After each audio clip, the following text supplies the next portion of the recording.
Quand il a débarqué dans l'usine il y a 1 an, Fabrice, le fabricant de lunettes, a commencé par refuser son projet. Trop compliqué, trop cher, trop fou peut-être.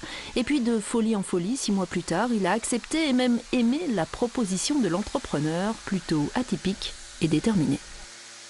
Sans lui, on aurait tendance à partir dans tous les sens, et parfois tu nous casses. Ou alors se restreindre. Ou se restreindre, ouais.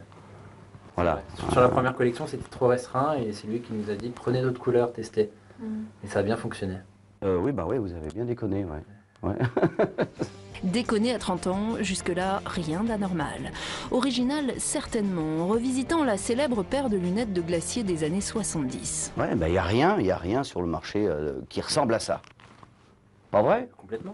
Oui, voilà. Donc déjà là, le pari est gagné. Nouveau look, nouveaux matériaux et nouveau pari, produire du Made in France et si possible, faire un carton.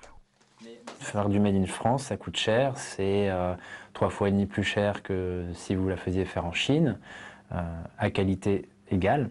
Après, c'est un vrai avantage parce qu'on a son savoir-faire et il n'est pas loin de chez nous. Un modèle Made in 74 et 01, avec tout le savoir-faire de la Plastic Valley depuis 3 générations. La tradition alliée à l'envie d'entreprendre. Un défi financier, personnel et commercial, démarré, il faut le dire, par un souvenir commun sentimental.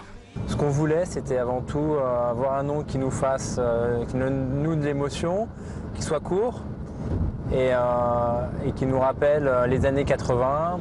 Kekeez, c'est leur nom, et là, c'est le responsable marketing qui rentre en jeu. Dans sa petite entreprise, il faut savoir tout faire et trouver les bons conseils des pros. L'acétate, c'est une matière noble pour nous dans l'optique. C'est pas ce qu'on appelle de l'injecter. C'est une matière qu'on peut régler, sur laquelle on peut mettre des verres à la vue aussi. Et ça peut être très intéressant.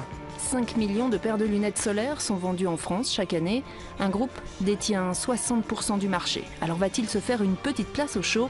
Réponse dans quelques mois, espère-t-il, quand il aura terminé son tour de France des opticiens. Distributeur, c'est son nouveau métier de la saison.